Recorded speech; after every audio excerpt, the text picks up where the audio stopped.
dealing with it any way they are, be it wearing an armband, posting pictures, doing whatever. Here's the thing. Every one of those people probably have the noblest of intentions. And they're probably the best people in the world. Sure. Okay?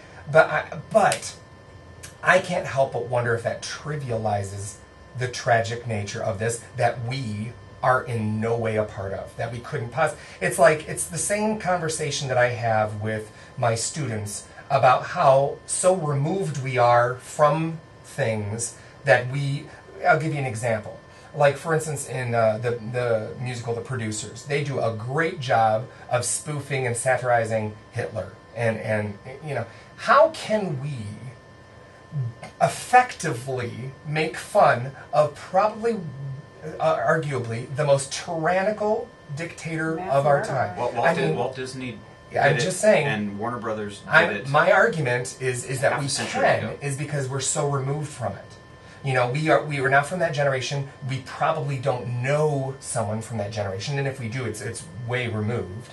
Mm-hmm. And so we know that it was tragic.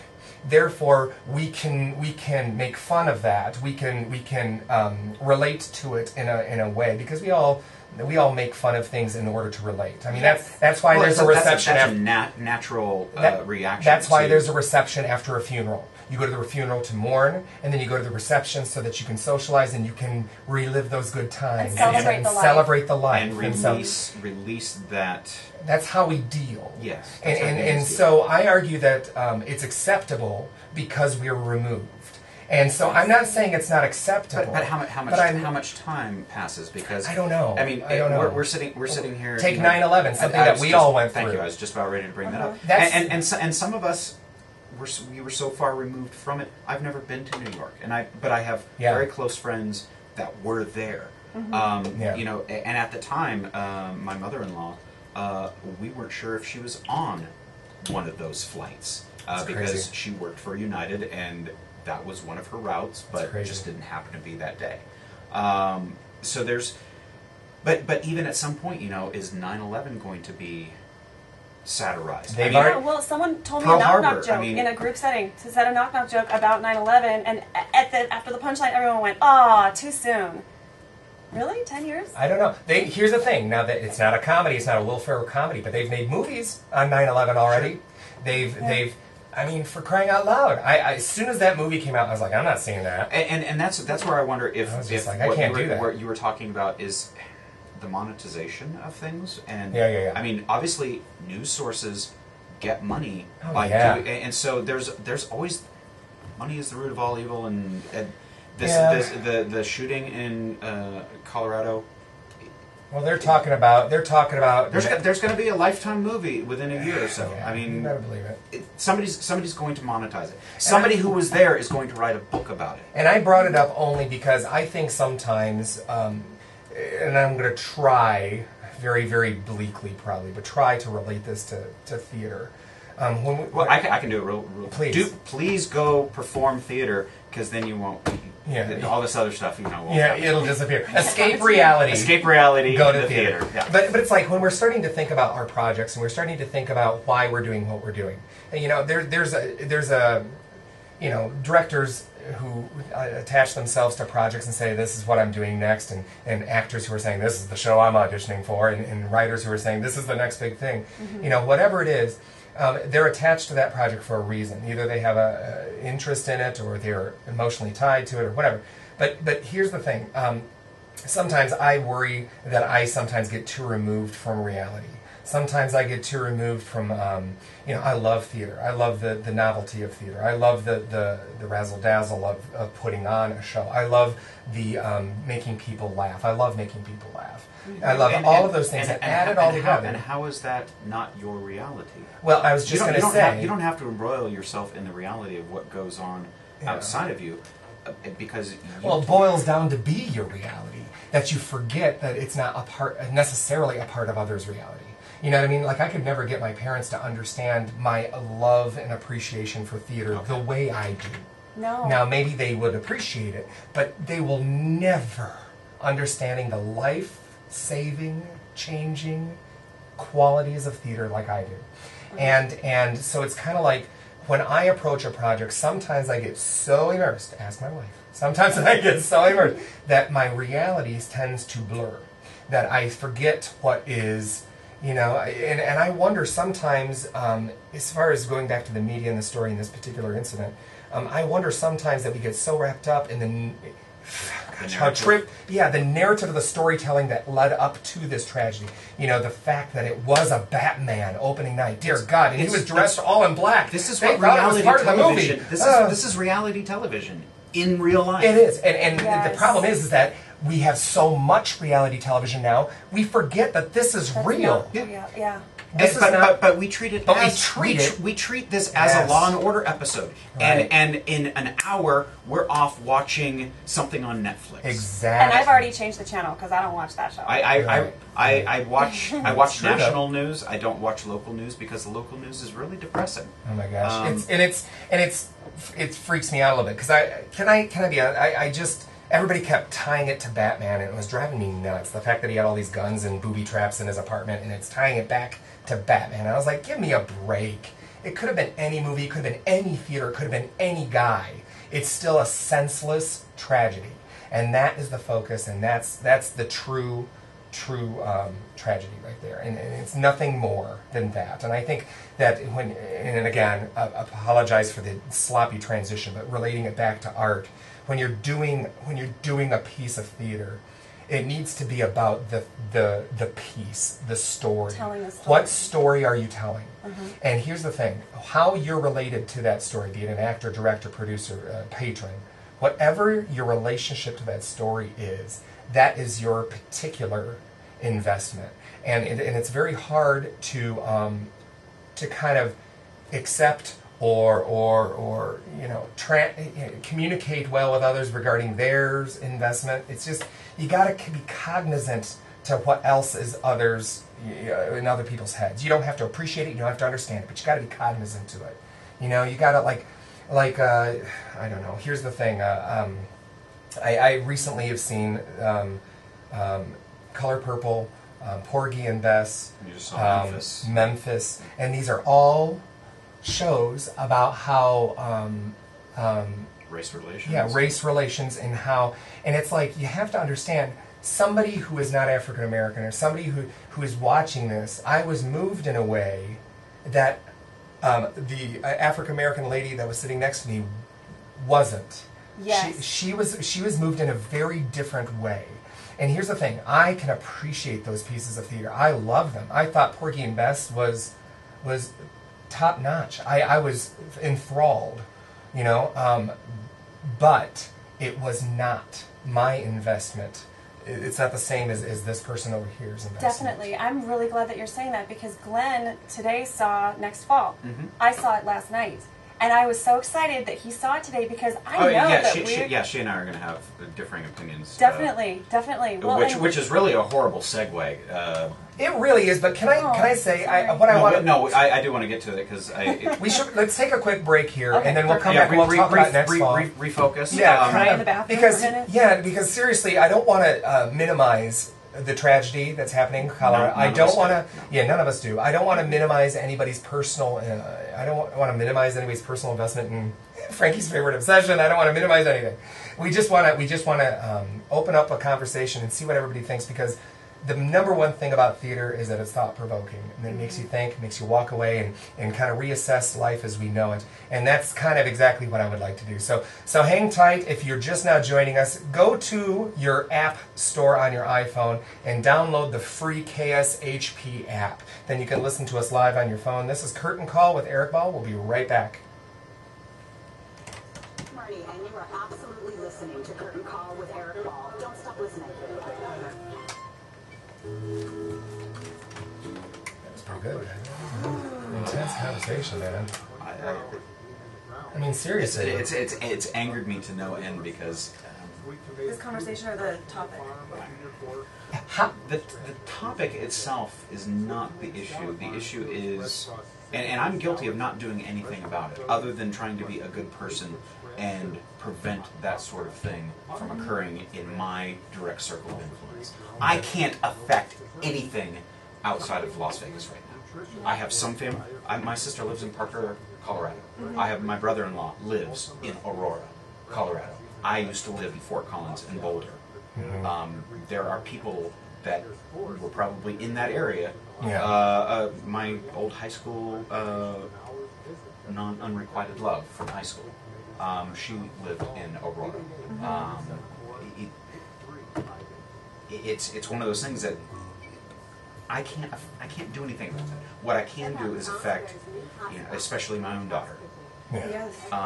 And as a teacher, you can respect that you have an obligation as a teacher to not only educate, but to be that role voice model. of reason. Yes, because guaranteed there's going to be somebody in one of your classes during your entire tenure that is going to go off their rocker.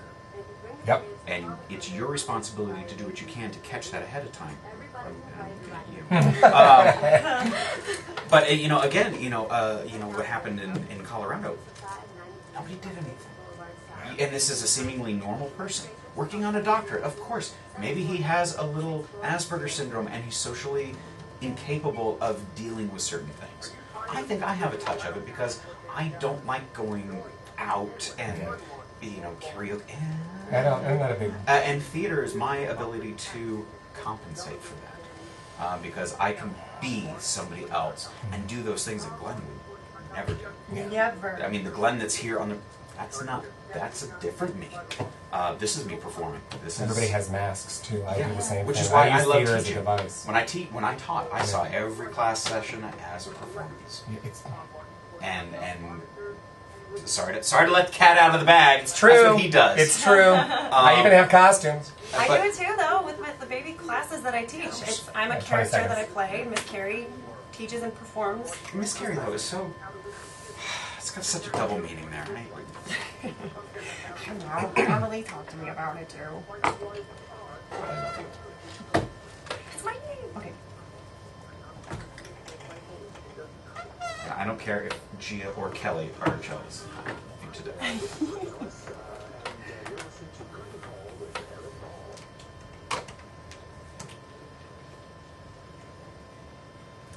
Thanks for tuning in. This is Curtain Call with Erik Ball. I'm with Glenn Heath. Can you do that with a little less?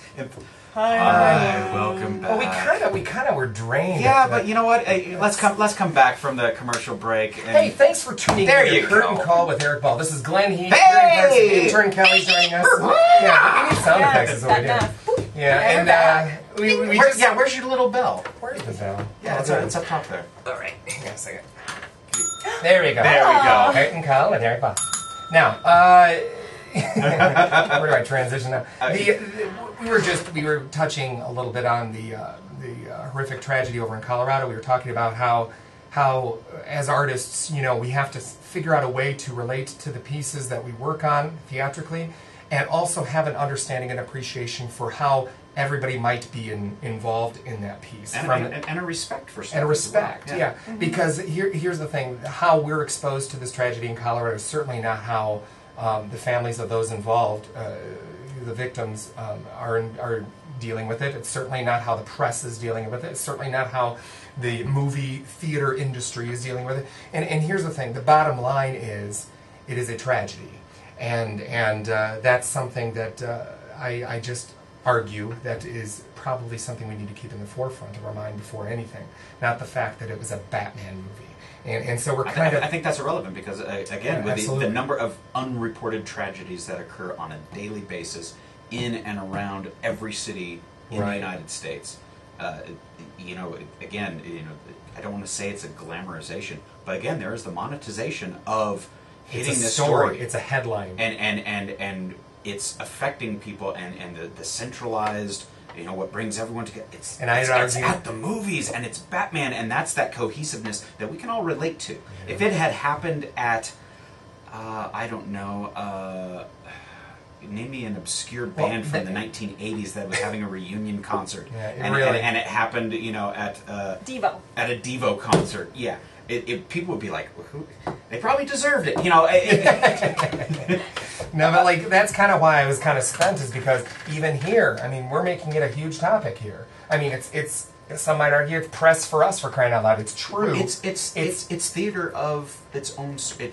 I mean, using a liberal definition. Sure. But isn't the evening news theater? Isn't Rush Limbaugh and Glenn Beck and whatever Fox News in general? Well, and I don't want to subscribe to a particular political point of view. Well, can I even go as far as saying that everything is theater? You can kind of really. I mean, I work at a Lutheran high school, private school, and once a week we have a chapel, and in the chapel there's a class that performs dramas that kind of reinforce and provide a foundation for the message of the week, and I would argue that for the student body, that the nice majority of them aren't proclaimed Lutheran. That is their way to kind of connect the message to them is through that theater, and so it's like it's a vital part. Well, isn't that all the parables of the classic theater? I mean, it's true. Weren't they? Everything's theater. Everything. But they were passing a certain message. Every day, though. I mean, you walk around at high school for me, and it's just kind of like. Oh, there's tons of drama in high school. But it's like, how many kids there are actually being themselves? No, it's not the way. They're discovering. I mean, in high school is its own unique. But you got society that's implanting. This is how you need to be. This is how you need to be. This is what you need to have. This is what you need to do. But isn't high school these days? I mean, isn't it like High School Musical and Glee? Don't you guys just run around the hall singing and dancing? Never ever going to class. Never going to class. That's how we do it. That's how we do it at Faith. Everybody else does. I show up in a tutu and we sing a song. We rock it out. Yeah. Well, let's talk about next fall. Next fall is happening right now over at the Onyx. Yes. And you both had a chance to see it. I believe 3 more performances. Yeah. And it's benefiting Sin City Sisters, yes. if I'm not mistaken. And you can go to the Onyx Theater website. You can Google it, or they have a Facebook page. You guys can find out all the information. Thursday, Friday, Saturday next week at the Onyx. But just so you know, if you do purchase your tickets online, you can. They're advertised $20 per ticket at $15 with a Nevada ID. But you have to go into the box office to show your ID. Yes. Yeah. If you try to buy them online, it's the that's anything you do on the strip too. You get a locals discount. You got to show your ID. So. Yeah. Well, Keriann, you saw it on Saturday evening. Yeah. And I saw the matinee today. And I have to give props to the cast because they outnumbered the audience today at the matinee. Oh, that's not good. No. And it's really unfair because there's always a lot of things going on, and they certainly didn't shirk the performance. We had it was good. Talk to Liz about a little impromptu that she had to create. Well, there's a lot of local theater talent. Yes. And now I don't know everybody that's in the cast, but I know Tyson Croft, I know Nick King, I know Liz Matthews, and I know Rick Wade, and I do too now. Thomas, and I can never pronounce Thomas Traska's name properly. So. And if you've ever seen any of these performers in other works, they're fantastic performers. Yes. Well, I want to get Keriann's view on it because obviously it touches a personal. It touches you in a different way than it would me. Definitely. And go, Keriann. Yes, okay. Well, it touches me on the Christianity level because I was raised very, very Christian, particularly Mormon. And then it touches me on the level that I'm also gay. Right. And so the character, as you follow the 5 years of their relationship, of course it's hitting home. And there's a puzzle of trying to figure out what religion the character Luke, that's played by Nick King, what religion he is. And it's puzzling for me because how do you figure that?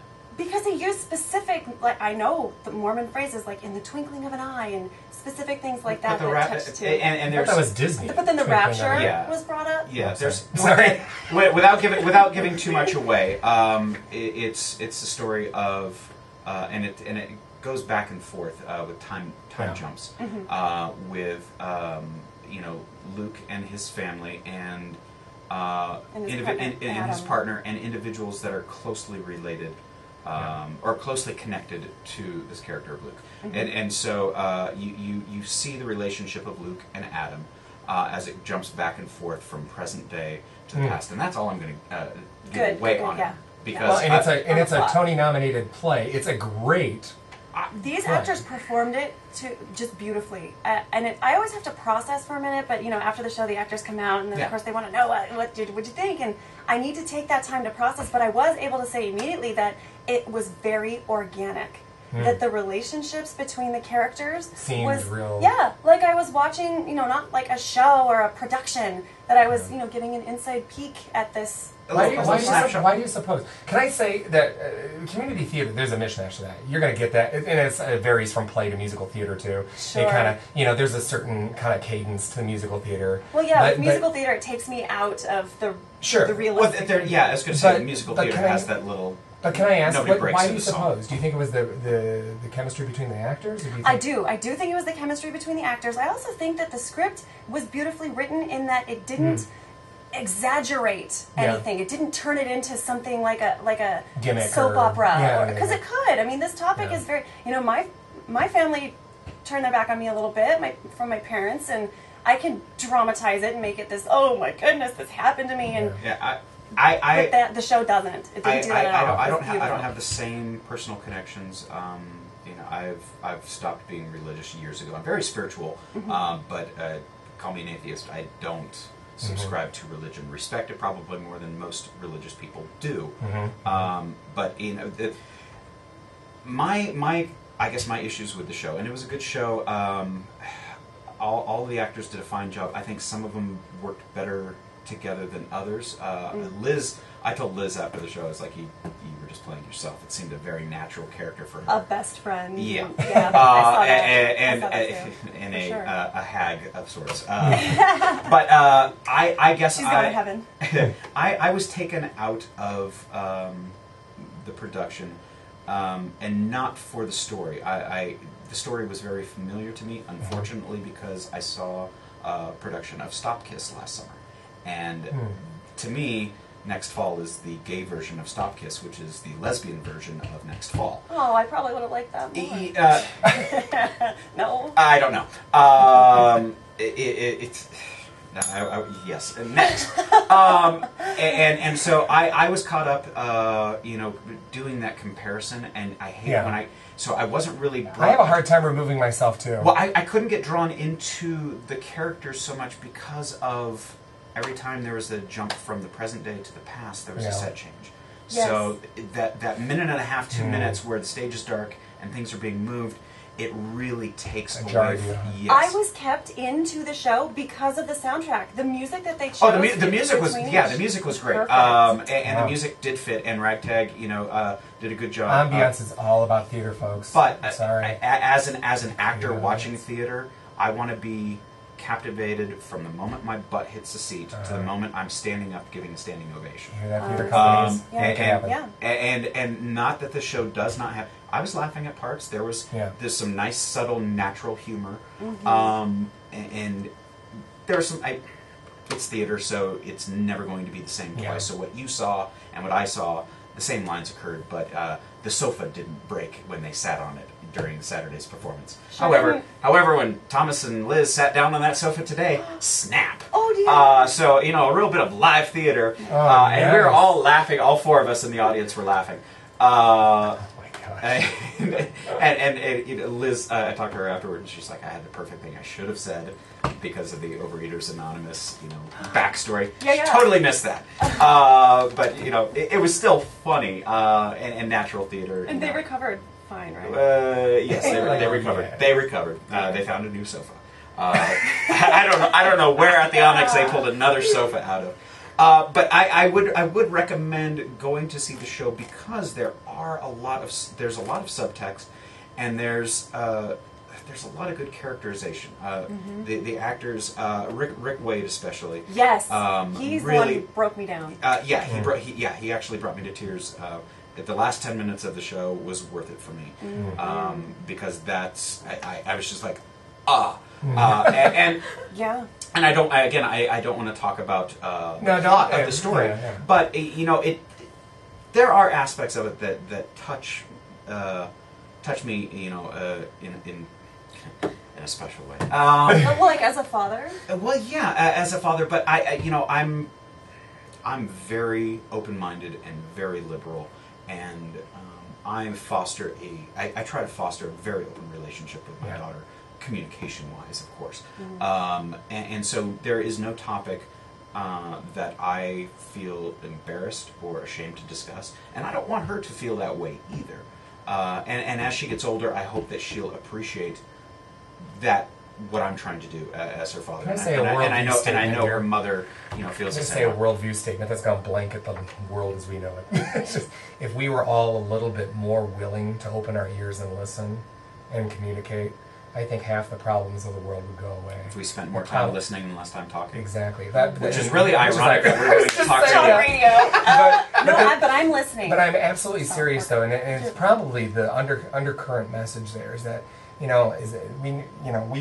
really need to communicate, and that's why I love theaters, because it's a means by which to communicate. Yes. And so and there's a very good message coming out of next fall. So please, if you have the opportunity, 3 more performances, I believe. Yes. Onyx Theater, they're on Facebook. Yeah, and Onyx Theater has their website as well. Supports the Sin City Sisters. It's a good cause. It's a good show. Get out and see it, because there is the aspect of communication following the show. But it's different. It's different for Keriann than it is for me. And the whole aspect that it hits on 2 points for you. Being gay and your religious faith. For me, religion, doesn't factor. But I see the character. Well, it's still a good story. Like, let's say that you don't have a strong conviction. My problem is I was too. I saw Stop Kiss last summer, and so the storyline is almost parallel, and the story structure of present day jumping to the past. I was too caught up. I was too caught up making those comparisons as I'm sitting there, which is horrible of me, because I wasn't allowing myself to be immersed in the theater. But then the scene changes, I wasn't allowed to be immersed in the story. So there was a lot of things going on, but still, my friends up there on the stage, fantastic job. And unfortunately, I won't be able to see it again. But I'm glad I made the effort to get out here today to see it. Well, we're running out of time here. I want to do a quick shout out to Troy Hurd and Summer Camp the Musical. They're in production right now. It's this new musical that's going to be coming to Las Vegas. World premiere, original musical. Troy Hurd and Angela Chan both wrote this musical. It's going to be very funny. It's kind of a spoof of those 80s campy summer camp. Meatballs, Revenge of the Nerds. Oh yeah, it's the higher end. It's higher caliber than Meatballs. Well, I don't know. Porky's Revenge of the Nerds kind of. I wanna gear our listeners to a website. It's Indiegogo. INDIEGOGO. It's like Kickstarter. And here's what I'm going to ask you to do. I'm going to ask you to do it as soon as we sign off. The reason being, it's basically a fundraiser website that allows people to donate money towards a particular effort or project. They're trying to raise $5,000 towards putting this and mounting this original production. I happen to know an awful lot of people that are involved in the project, and I would like to say that whether it's $1 or $5,000, it's worth your investment in time. These are great people doing a great project, and they only have 4 hours left in their Indiegogo efforts. So as soon as you get off, as soon as we sign off here, please go to Indiegogo.com, and it's Summer Camp the Musical. You can search for it. And I would ask if you have the means. Even if it's $5, skip that Starbucks. Skip a Starbucks. $5. If you can donate $5, if we get 100 people to donate $5, we're really in a much better place than we were. They would really like the support. I would like to send some good love their way, because they're good people doing good work in the city here. And for now, we're going to have to call it quits, but I would like to say thanks to Glenn and Keriann and Intern Kelly. Alan Villados, who's our producer today, thank you very much. Tune in next Sunday from 6 to 8 p.m. and every Sunday 6 to 8 p.m. for Curtain Call with Erik Ball. We have local theater companies. Next week we have cast and crew, I think cast only, from Joseph and the Amazing Technicolor Dreamcoat. Jen Taylor Torres coming. Yay! Over at Super Summer Theater, you check them out. And but in the meantime, head over to our Facebook page. Like us on Facebook, Curtain Call with Erik Ball, and download our free iPhone app. It's KSHP. That's what you search for in the App Store, and it's a free app. You can listen to the show live on your iPhone every week, and it's just a great thing to have during the week too. You can listen to the K-Shop auction show as well, and they'll give tickets away and do all kinds of stuff. But thanks, guys, and we will see you. We'll see you next week with Curtain Call with Erik Ball.